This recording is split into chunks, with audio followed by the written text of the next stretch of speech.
G'day guys, something different tonight. We're doing the State of Origin 2 preview as a live video. So anything could happen, guys. Appreciate everyone tuning in. Please, as I usually do with the live videos, give me the first minute and a half to share it into the group, to get the graphics set up and to get all organized, and then we'll get underway. In the meantime, if you can hear me and see me, can you please comment, let me know. Let me know if you're watching on Facebook or YouTube as well. Make sure that I'm coming through on both, and I'll just get everything set up. And in the meantime, I'm also going to have an interactive segment tonight where I'm going to answer as many questions or address as many comments as possible. So if you guys want to shoot anything through in the comments, your thoughts, your tips, your statements, I'll go through them later on in the pod. Cheers, boys. Thanks, guys.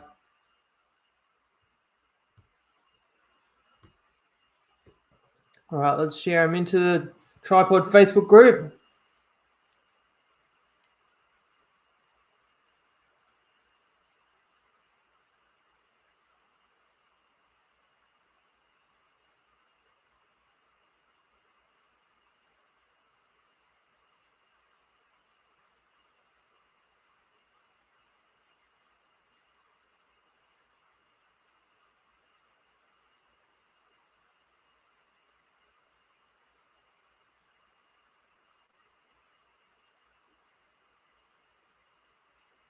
Getting there.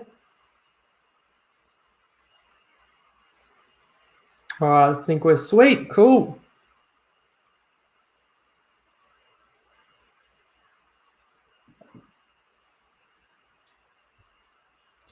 Welcome to the Tripod, where we break down the NRL every week, every match from a punting perspective. This week, it's the State of Origin 2 live preview. That's right. If you're watching this, I'm coming to you actually live on Facebook and on YouTube.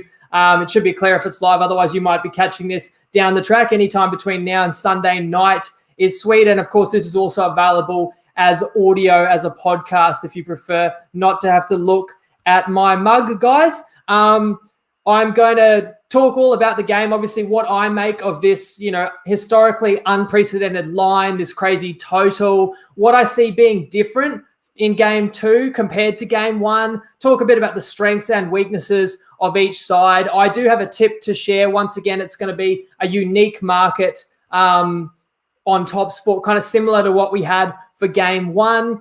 So I'm going to talk a little bit about try scorers as well. And I've got a treat for you boys too. I've got a few celebrity kind of cameo picks from several other friends of the Tripod that are going to come on. I've got video segments from them. They're going to come on, share some tips on the match, on the sides, and also some try scorer advice from these boys as well. So I'll bring them in a little bit later in the pod. And Tristan from Top Sport going to do an Origin market watch. And the market watch is pretty fascinating for this game because just hearing about the origin of this line and the way that it's evolved since opening a few hours after the diabolical scoreline of game 1 and what it is now is quite crazy. So let's talk about Origin. First of all, I just want to preface everything I say, as well as saying shoot your comments through and I will get to them all later. And the first of all question is, they're going to be a mixed matchup. The tip I'm going to give is kind of the style of the mixed matchup. It's unique. It's going to be good value odds in my opinion, but there's only one match, so it's not exactly a mixed matchup, but hopefully I still find a winner for you guys. Of course, the mixed matchups has, won 5 weeks in a row. We're getting odds between anywhere from kind of $2.25 to $3.50. So that's been a hell of a ride. Okay, guys, first thing I want to say, which I've told you guys before, is I find Origin to be the toughest to tip because it's so hard to separate heart from head. We've done the pod for 7 years, or this being the 7th season.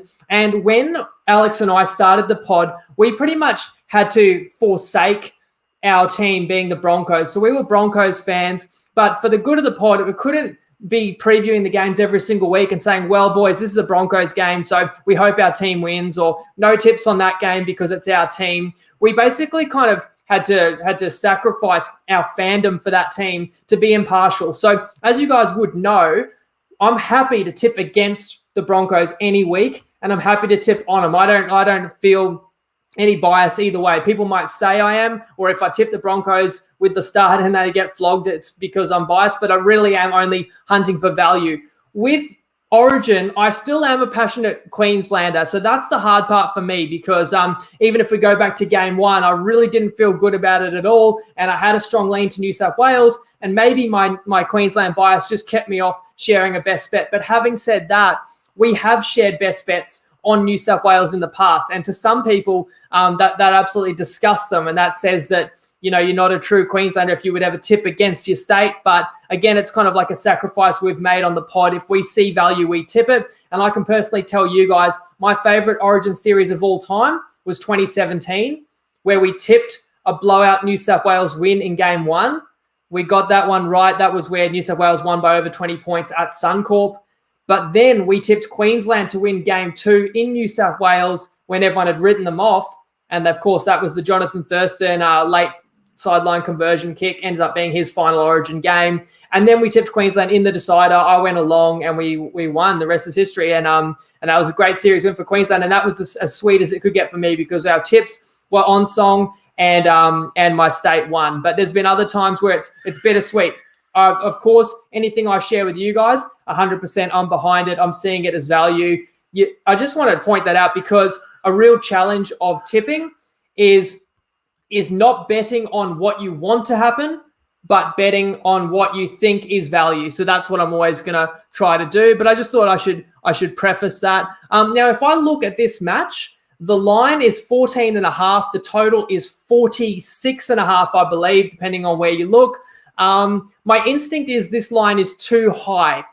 Almost everybody, and in our comment threads on the Tripod Facebook page, everybody is saying New South Wales is going to smash Queensland. Even a lot of Queensland fans are saying New South Wales are going to smash Queensland. Of course, we all saw what happened in game one. So I just have to tell you, as a trying to be a sharp punter, my instinct is telling me when everybody is saying that, the value is usually on the underdog, usually with the plus. And if everybody thinks it's overs, there's usually some value with the unders. However, I did want to talk about like something I believe when it comes to like historically high numbers. I really believe that when you get into uncharted territory where you get lines that we've never seen before, and 14.5 for a home team in an Origin is very much unprecedented. And when you're getting an Origin with a total of 46.5, approaching 48, I think the bookies don't know how far to adjust these numbers. And I think they're thinking a bit the same like the Sharps. They're thinking you don't want to overreact too much, and they don't want to be too drastic with their overreactions, or they're thinking that the sharp punters are going to make money if they make these lines or these totals too big. But sometimes the bookies actually come up short, because we're in uncharted territory for a reason, because there are extreme factors. And the extreme factor in this case may just be the gulf in these two teams right now, the difference between this New South Wales side and this Queensland side. I'm going to pose this question to you guys. Is this New South Wales side, and as I've got on the screen, you can see the outside backs, and that's where the real kind of superstars are, but obviously they're pretty stacked across the board. Is this New South Wales side the best rugby league team to step on a footy field for the last 3 or 4 or 5 years? Because I even think this New South Wales side and the strength and the players that they've got in key positions rivals some of the recent Kangaroos side. When you consider COVID last year, there was no Kangaroos team. I think you go back to 2019, the Kangaroos lost to Tonga. 2018, the Kangaroos lost to New Zealand. So I feel like you could go all the way back, and you could look at any Origin team as well in those time periods, and maybe the 2017 Kangaroos team that won the World Cup would be better than this New South Wales team. This is one of the strongest, just 1 to 17, and if you factor in form and everything like that, one of the strongest just teams assembled in recent memory for me. So that is why this high line is where it is, I believe. We're talking about when you get kind of unprecedented numbers. The other thing is how it's very rare to see lines for NRL games, which we know is such a historically close competition, over 20, but we've routinely seen massive lines. I'm talking 18.5 all the way through to, I think Penrith was like a 36-point favorite this season. And what we have seen is the favorites have actually covered more of those than the underdogs have. So that's what I'm talking about. And if you look at totals this year, the totals in 2021 have been higher than any season before in modern history that I can remember. But if you're betting overs, you're winning at a profitable rate. I heard a couple of weeks ago, overs were like 70% winners. So what I'm getting at is, don't try and outsmart yourself. Even I might be thinking, oh, you've got to go against average Joe in the public because average Joe doesn't win on the punt long term. And average Joe is backing New South Wales 13 plus and he's backing overs. Actually, this year, if there ever was a year of average Joe's done well, it's because the bookies have not adjusted enough for all these big favorites and these big totals. And a lot of people that love their same game multis, which shouldn't be profitable for the punters, actually are in some cases when there's so many more tries and so much more scoring. Another example I'll give just before I get back specifically into this game, throughout a typical NRL season in the past, a low total would have been considered 36.5 and a high total would have been 44.5. And anything outside those would be quite extreme. You'd only get under 36 if it was like bad weather or an origin, and you'd only get over 44.5 in an extreme scenario. But then you'd get later in the NRL season and you'd see like a sunny afternoon game between a couple of teams. One of them's probably not even in the finals contention. And you'd see the total was 48.5. And a sharp punter is automatically going to say that's too high and bet the under. And I can just tell you anecdotally, following it over the years, watching every game, watching every market, those games late in the season where the total ends up being 48.5, they always end up being 20-10 at halftime. They always, and sometimes I just think, when something is higher than you've ever seen before, you actually should bet over rather than your instinct telling you to bet under, because maybe there is a fundamental reason why this number isn't extreme and maybe the bookies have not adjusted enough. Part of my job is to try and figure out whether the bookies are right or wrong. So this line, 14.5, 15.5, certainly sounds insane, but let me pose this question to people who are thinking of taking Queensland. If New South Wales gets up 12-0 early, how safe are you going to feel, or how confident are you going to feel in Queensland plus 15.5? So the first thing I have to say is, I don't think this number is insane. I actually think this number, is pretty warranted, but it doesn't mean we can't make money out of it. And as I said, there's a few tips to share. Before I dive into the matchup, I'm actually going to bring up our sponsored segment now, and we're going to talk about how that line has evolved since it opened. So let's throw now to Tristan from Top Sport. Hello Tripod family, we've got State of Origin coming up this week and obviously on Sunday, so all eyes are focused on that, and accordingly that's what this pod will obviously be dedicated to. We're looking at this market with the widest home team that I can certainly remember, if not ever. I don't have all of those details available, but certainly since I've been hands-on on rugby league, I haven't seen a line, particularly for the home side, at 14.5 we're out to, as of recording this. Queensland's $4.40. The line opened, just to give you a bit of a rundown on where the market's headed to and trended from, the line opened shortly after Game 1, and we opened it at 7.5. Now, bearing in mind we closed Game 1 at 5.5, heavily skewed the minus. We know what happened to Queensland in Game 1, unfortunately, being a very passionate Queenslander. The line then shifted from 7.5 to 8 in the early days of betting. It went to 8.5 then just before the weekend. We actually suspended betting on the Origin game just over the weekend whilst the NRL games were in play, just to sort of get a read on the injuries and what teams were going to be selected. It was a significant move when we opened back up on Monday morning. The line jumped straight to 12.5. And there's been one-way traffic for New South Wales since. We went 12.5, straight to 13.5, straight to 14. Now it's at 14.5. So one-way traffic, New South Wales. Queensland as a line might be getting out to somewhere where you're starting to feel that it might be attractive to you. Unfortunately, though, it looks like it's going to be a tough affair. And if anything like we've seen in the first part of the NRL season where the favourites have been covering those lines quite easily, then it could be a very ugly second game of the series. And the concern would be if New South Wales were to cover this line at Suncorp in Game 2, what does that see the line in Game 3? Geez, it could be scary. All right, punters. Well, there hasn't yet been any big bets for Queensland. It's been all one-way traffic New South Wales. I suspect punters wanting to be on Queensland might be holding off as they see this market shift. We'll see if that happens. We'll see what number the line jumps at. hopefully everyone enjoys Origin. Hopefully we get some sort of contest. And as a Queenslander, hopefully Suncorp Stadium weaves its magic and we get a competitive match. And you never know. Stranger things have happened. Gamble responsibly.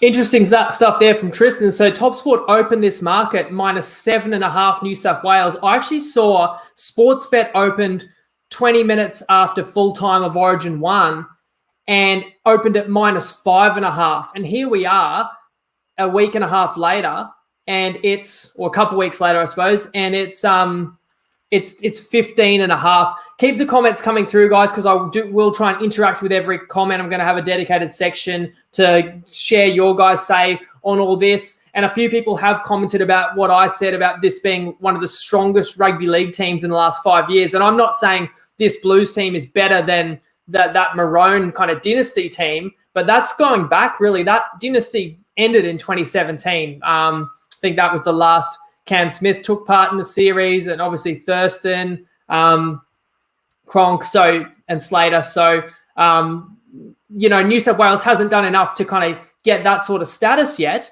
But if they keep going along these lines, and if they do cover the line on Wednesday night, and we're talking they win another 20-point blowout, and that would be 2 massive wins in enemy territory, then you've got to start asking where their place in history is. Although, of course, the other side of the coin is how weak is this Queensland team? We know the jokes that were made about the Maroons team being the worst in 40 years last year, and obviously that came back to bite New South Wales because Queensland won the series. But the truth is they are kind of scraping the bottom of the barrel, and I will talk a little bit about the team. Not to disrespect Queensland, I just mean in terms of viable options. They barely can pick players that even start for their clubs. And as we can see there, we've got a fresh-faced 18-year-old that couldn't even crack first grade in Brisbane before his opportunity came about for New Zealand. And here he is, Reece Walsh, I'm referring to, that's going to be starting on Sunday night for Queensland. So they've got their work cut out for him for sure. But what would the line be in Game 3 if New South Wales covers this one? Are we talking about a line that would be over 20 points? Because now you'd be taking away the home advantage of Queensland. You'd be flipping that to Sydney, and you'd be taking away the desperation factor of Queensland of keeping a series alive. Yes, they'd still not want to get swept, but that could be scary. Let's tackle Game 3 later, though. Let's talk a little bit more about Game 2. As I say, shoot the comments through, and I'll answer them later. I do think in terms of betting on this game and betting on a side, if you're telling me you're going to bet New South Wales -15.5, I'm not going to say you're wrong, but I am going to say you should have bet -10.5, which was readily available Sunday. And even on Sunday, the news had come out that Harry Grant wasn't going to play. And I'm going to talk about how massive that is of a loss for Queensland. So Harry Grant had the strained hamstring on Saturday night. By Sunday, the news was getting around. He was in extreme doubt. And some bookies were already at 12.5 on Sunday. Others were at -10.5. So I always talk about getting value when we play these lines. And regardless of what you think of the line at 15.5, I would just ask, well, why didn't you bet it on Sunday and play the -10.5? Like, of course, I could say, why didn't you play the -5.5? But back when the line was -5.5, it moved quite quickly. Then it was -6.5 on New South Wales for quite a few days. But in fairness, we thought Kalen Ponga was going to come back for Queensland. We thought maybe AJ Brimson would be sweet. We certainly didn't expect to lose Harry Grant. And there was always uncertainty, like, would every New South Wales player get through round 15 unscathed, with injuries and suspension as well. So I wouldn't blame you if you played the -10.5. But the higher this line climbs, it's just giving the bookies more chance to win if you're going to keep waiting for that line to climb before you jump on New South Wales. Now, maybe there's other ways, other opportunities, and maybe as we get into a little bit later in this pod, if you feel very strong that the New South Wales are going to roll and going to destroy Queensland, well, you don't have to just play the line. That's gonna lend itself very nicely to playing same game multis or playing certain anytime try scorers potentially, where usually I would say there's not much value in those markets. But if you very staunchly believe that New South Wales is going to do a number on Queensland, there definitely could be some value to find in amongst those markets. So I think from a sharp punting perspective, I don't have a best bet on the game. I do have some tips to share from myself and others though.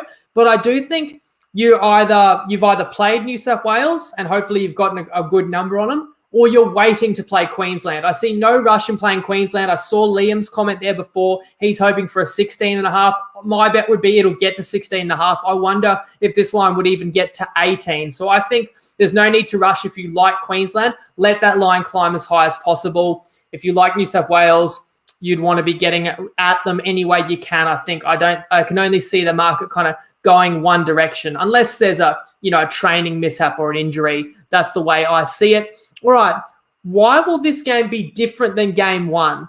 So some of you would probably reasonably assume it won't be that different because New South Wales has picked virtually the same team, bring in Angus Crichton for Jake Trbojevic, whereas Queensland have had a couple of forced changes and Queensland already lost, by 50-odd points on home territory.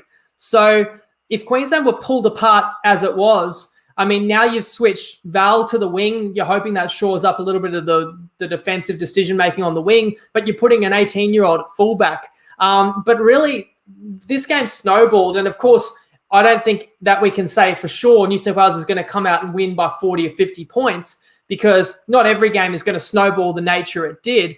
But the bulk scoring was done out wide due to this clinic that their superstar players put on. And we all saw, it was led by Tom Trbojevic, but Latrell, I think, had his best game in the rep arena as well. And he's had a few good ones. Teddy, I don't even think stood out as much as normal, but still, captain and still just such a threat that he is and still had a great game too. So how did New South Wales dominate? Apart from just having that edge in the superstars in the outside backs, they actually won the battle in the middle. And that was where I didn't necessarily think they were going to be that dominant. So as I go back to the question I just posed, can game two be different to game one? From a Queensland perspective, you're saying, well, Josh Papali is available for this game. And as I drag this through and show the forwards, Papali, we know that he's kind of like the spiritual leader of this Queensland pack. He was not available in game one. And Christian Welch, who was outstanding for Queensland last series in November last year and only played in both the wins. I believe he copped a knock and missed game two, but was very influential in the wins.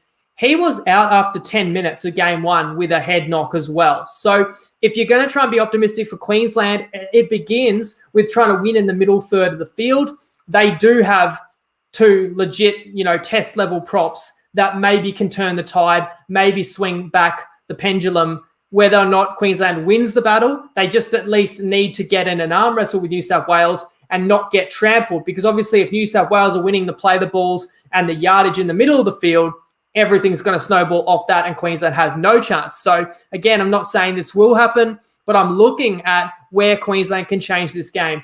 When I look at other players in the Queensland team, the one guy I look at that would have to stand out would be Dave Fifita. Now, he's been moved to the bench. I just say Fifita because we know what he's capable of, because we have all seen him dominate games at NRL level. Now, I don't think the consistency has been there. This guy is on like 1.3 million a year. And for that kind of money, you kind of want a guy that dominates every week. But if Queensland was to get a performance out of him akin to what he's had a couple of times this year, where I can recall like a first half hat trick against the Bunnies, or I'm sure he's trampled Brisbane, but then a lot of forwards in the competition have. But him on his best day, these are the kind of players that Queensland needs to step up because their margin for error is a lot smaller. On the other side of the equation, it's this kind of trio of props for New South Wales. I actually think Payne Haas, who also starts on the bench, is the most hard to handle and also most consistent and most tough of the lot of the front rowers for New South Wales. So Payne Haas, but he comes in to complement Daniel Saifidi and Junior Paulo. And they both had, all three of those players had really strong games in game one. So these are the players that Queensland needs to try and match it with, if not win the matchup. How else can Queensland change the result in game two? A lot of people will say home advantage, being that the game's in Suncorp. And I don't need to sit here and tell you that Suncorp gives Queensland an advantage, but I will share a concern I have as a Queenslander. Obviously, game one was in Queensland too. It was in Townsville, and Queensland won the set restart count 8-1. Queensland was outgained in terms of yardage by 600 metres, but won the set restart count 8-1. you can't possibly expect that to go any better in Queensland's favour. So when you think of home advantage and what it actually means, I mean, sure, it motivates, but don't tell me this New South Wales team won't be motivated. But there is a bit of an influence on the ref, especially with those judgment calls when the crowd is really, getting super amped up and really getting antsy and getting angry about calls. And it definitely does swing a couple of 50-50 calls, especially with the 6 again. It's so easy for them to just wave it on. But if Queensland already won the restart count 8-1 in game 1, I don't see how it's going to go any better for them in game 2, especially when New South Wales has kind of noted that. So I'm not so sure Queensland gets a big advantage at home. And on top of that, in the past, Queensland has either had a historically great team or at least a good team, and the Queenslanders are always passionate and always get behind them. But I do worry that Queensland fans are a little bit snake-bitten. You've got the game in Brisbane. We know how the Broncos have performed the last couple of years, and a lot of Brisbane Maroons fans are Broncos fans. And then you got the Queensland team off a 50-point hiding. If Queensland gets out in front, I got no doubt about the crowd is going to be raucous. If this game is close within a try with 15 to go, the crowd's going to be electric. But if Queensland find themselves down 10-0, 12-0, 18-6 or something early, the crowd could be quite nervous and quite despondent. So there is no guarantee that this crowd is going to help the team, act like a 14th player on the field if the team is not performing. So I would just caution that with regards to our home advantage. It's not going to be home advantage if New South Wales pounced on Queensland early. I think someone commented there that that's where the start, is going to be key. If I look, and I don't want to make this too Queensland-centric of a preview, but my last kind of thought about Queensland, it looks like all their hopes circle on Cam Munster.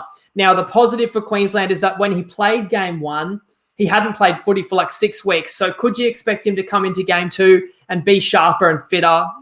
Probably fair to assume that. This guy, of course, is the Wally Lewis medalist, and Queensland doesn't win the 2020 Origin Series without his performances in game 1 and 3, and he was knocked out of game 2.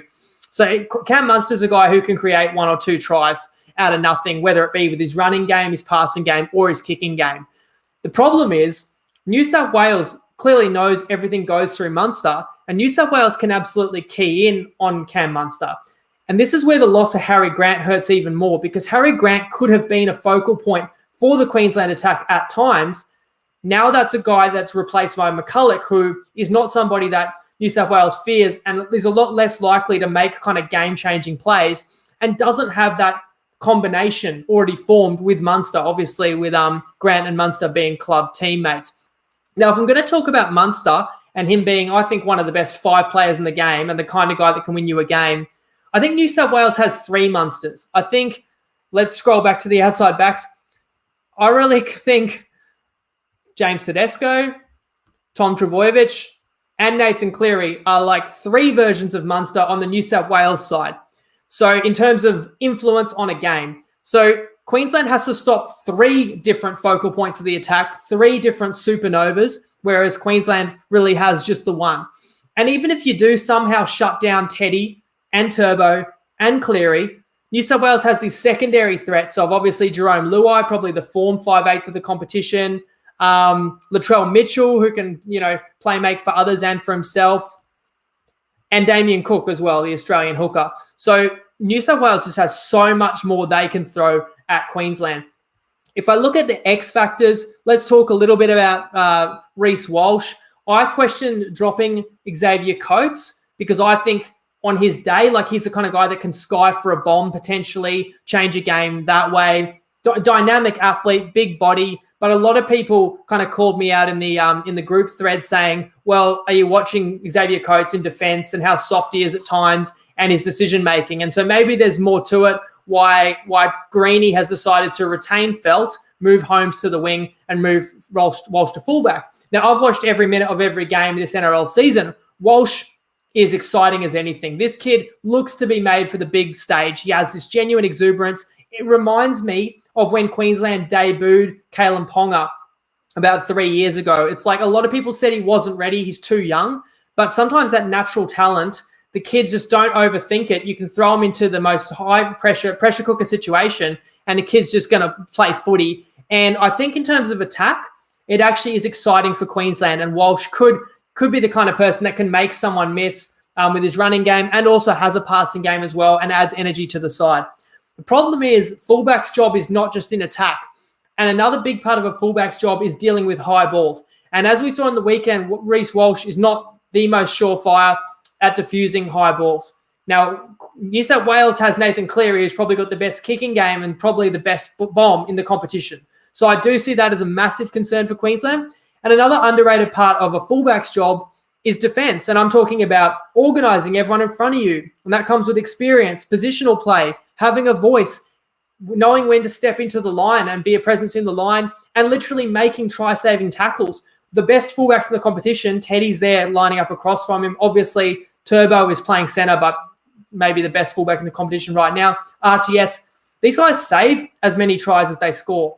And that's not a part of Reece Walsh's game yet. So there are massive concerns for Queensland. It's not all excitement from my point of view with regards to Queensland, but obviously with Ponga injured, with Brimson injured, the options were very limited. They could have stuck with Holmes, and I think you would have had a slightly safer option there. But Queensland feels moving Holmes to the wing adds a dynamic threat to the wing, and you bring in this X factor. And I don't blame Queensland for rolling the dice, because when you're a big underdog, you do need to kind of take some chances and pick guys that on their best day could potentially, change a game, as opposed to guys that are slow and steady and safe.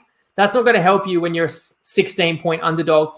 I've talked a fair bit about the game, guys, but you probably want some tips. So let's now roll into some celebrity tips, some friends of the pod, guys that contribute to the group every week, and let's hear what they have to say, and I'll respond. So let's first hear from Benny Williamson from Benny's Best Bets. G'day Tripod Legends, Benny here. 3 bets from me for the Origin. I like Val Holmes to score, absolute try-scoring machine. Been shifted from fullback to the wing. Walshy loves a cut-out ball. I do think it's too soon for Walsh, but I think he'll get a couple of opportunities to put someone over. And I get the feeling he'll step up, even though I do personally think it's too soon. That's on Ladbrokes, best odds 250. Also like the Maroons to get over 2.5 tries as well. That's also on Ladbrokes at $1.80. We only got the one first game round, but that was an absolute shutout. Plenty of mistakes. I think we'll learn. Suncorp's a fast pitch. I think we get a few opportunities, and I think I don't think we win, but I think we do a lot better this time round. And then just to finish that off, ties in a little bit. I don't think we exceed 20. On Top Sport, we have a total points band for Queensland to get between 11 and 20 points at $2.35. I think it's going to land, right in that cusp there. 3 tries, or maybe 4 and 1 unconverted. But yeah, that's all from me, blokes. Good luck. So it's worth mentioning Benny is a proud Queenslander, and he's bullish on Queensland, not necessarily winning, but having a few points in him. And I do think they're going to have a mentality of throwing caution to the wind, because you're going to have to put on points to have any chance against New South Wales. Now let's throw to Nicole, who shares anytime and first try scorer tips in the pod from Sport Tech Daily. Hey everyone, it's Nicole from Sport Tech Daily. Look, we're super pumped for Game 2 of State of Origin. Hope you guys are as well. We've got some really cool value plays for the anytime try scorer market in Game 2. Look, don't really need to justify anytime try scorer bets on backs for the Blues, but Latrell was on fire in Game 1, and Cleary's been in try scoring rich vein of form so far in 2021. So Cleary is available at $3.60 on Sportsbet, noticeably higher than what our predictive model thinks he should be priced at, and also better than his career strike rate. And Latrell Mitchell at $2.30 on Neds, again, same story, better than his strike rate and our predictive model. So they'd be our 2 best value picks there. And first try scorer, I think Cam Murray at 26 on Sportsbet and PlayUp, where you can also boost his price on there. He's going to be between Nathan Cleary and Tom Trbojevic, so I dare say he's going to be getting a lot of the balls. I think he's a great price. Look, as always, guys, more than happy to chat on the Tripod Facebook group about try scorers or anything in NRL. All the best punting on Origin and on the weekend.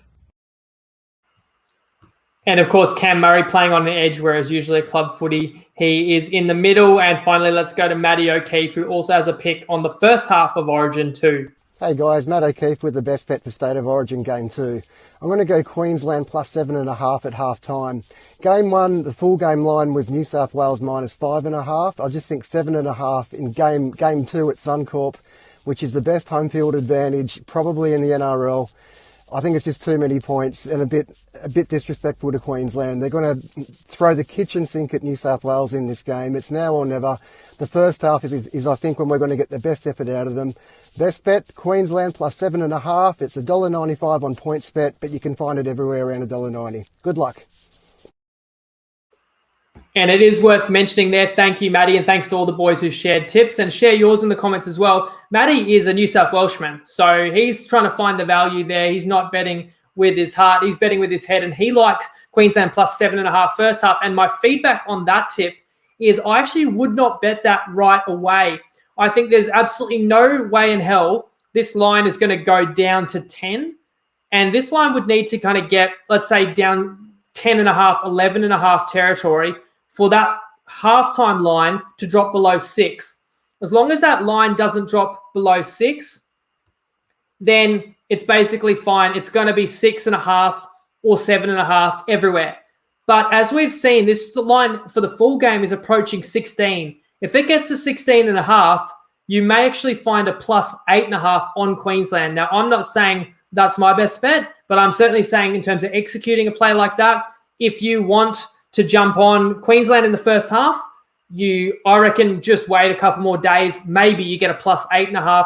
That could be crucial. Even in game one, we saw New South Wales had a chance to pile on another try and opted to take the 2. And obviously in the end, New South Wales went in at halftime up a lot more than 8.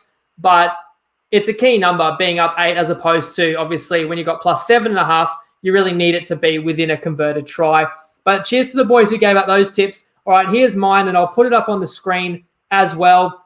And it's in a similar vein to the tip that I gave in Origin 1. And, of course, I have to acknowledge the tip in Origin 1 lost. So not every tip I'll give out is going to win. Not everything is a sure thing. It's just a tip that I believe is value. You jump on it if you agree.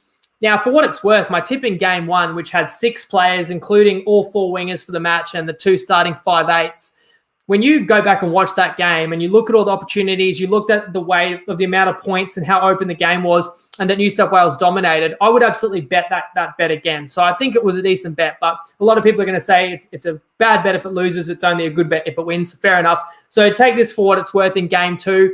I will say another thing. I'm not predictive with my try scorer bets based on like matchups. I'm not going to tell you, oh, this player is going to score, because of this specific matchup. I really think it is always a bit of a lottery with try scorers. As we saw in game 1, we had like 6 tries scored by centers.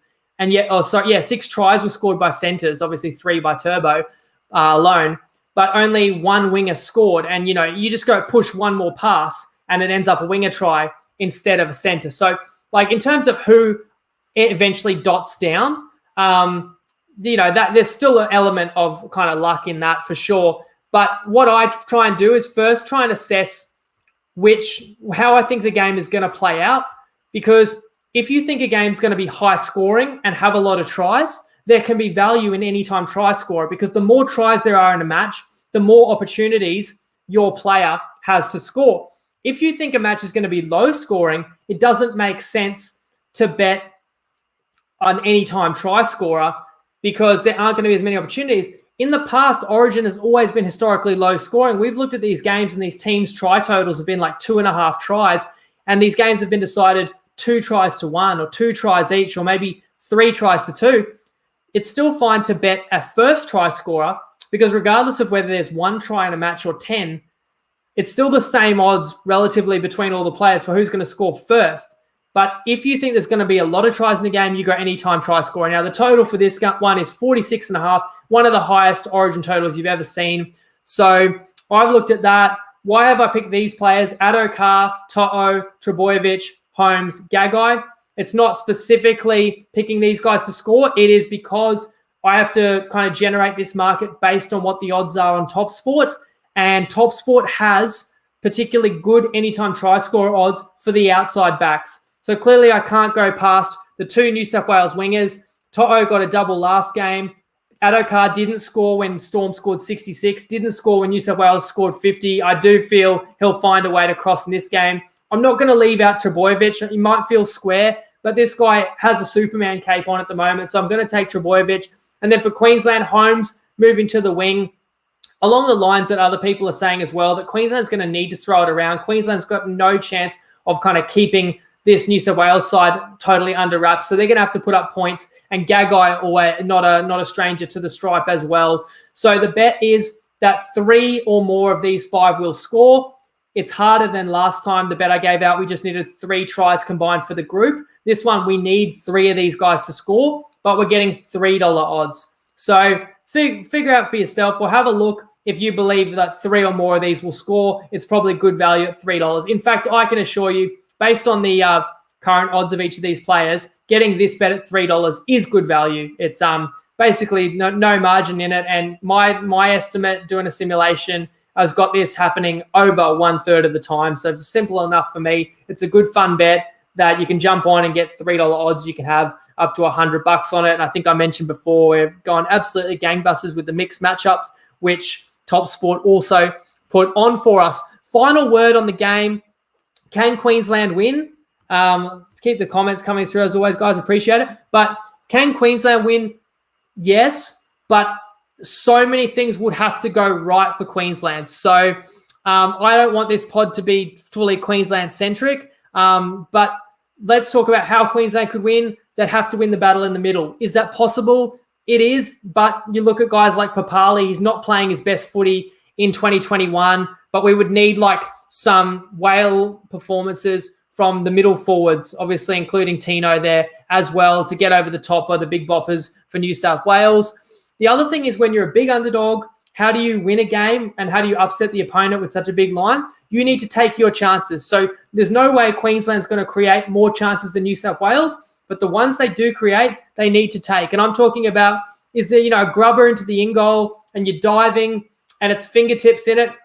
And if those fingertips, get downward pressure and force a try, then that's a huge moment. And if you just miss and the ball goes dead or it's a knock on, that's not just a 1-try swing. That can be a 2 or a 3-try swing, because now it's 7 tackles to the other team. And the way that momentum goes in these games, not taking an opportunity at one end can often lead to a lot of pain and points at the other end. So in terms of a script for an underdog to win, Queensland would just need to be very clinical and execute almost perfectly any chances they do get, and have to hope that New South Wales is sloppy in their execution. How else could Queensland win? I mean, extreme cases. We've got sin bins, a bigger part of the game they've ever been before. HIAs as well, where a key player can get an unfortunate knock. We've seen it. We saw it with Munster in Game 2 last year. We saw it in Teddy in Game 3 last year. So, I'm not going to go and predict that kind of stuff. But the thing is, New South Wales are so much better than Queensland. I feel like they could overcome a lot of bad luck and a lot of bad bounces in this game. Whereas Queensland, if things go against Queensland, then this game could get ugly, as Tristan said. In terms of what I do predict an open game, which is going to suit New South Wales. I think that they're the stronger team. They'll dictate play. They'll shift the ball early. They'll get the ball in the hands of their superstars in space as often as they can. I don't think Queensland's going to be able to stop that. So I think Queensland is going to really struggle to get close to New South Wales. Therefore, I think the line is fair. If anything, I could easily see New South Wales covering it. But as I've said before, I'm not going to take the worst number when it's already moved 8 points since it opened. And I think it's important to note, as a punter, you've got to have discipline. You might still think a bet is decent, but if you weren't shrewd enough to jump on it when it was optimal or near the best available, then often better off being disciplined and not having a bet in that way. So that's my advice. If you're thinking about betting the line on New South Wales, you probably missed the best number. If you're still so confident they're going to cover it, then go for your life. Fair enough, and good luck. But I've tipped my bet with those anytime try scorers because I do think it's an open game, free-flowing, high scoring, and New South Wales probably on top. Thanks for tuning in, guys. I will say I'm going to go live directly after full time on Sunday night. So I'm going to give an instant reaction to the game, regardless of how the bet goes, regardless of how the match goes. Just going to jump on and chop it up with you guys.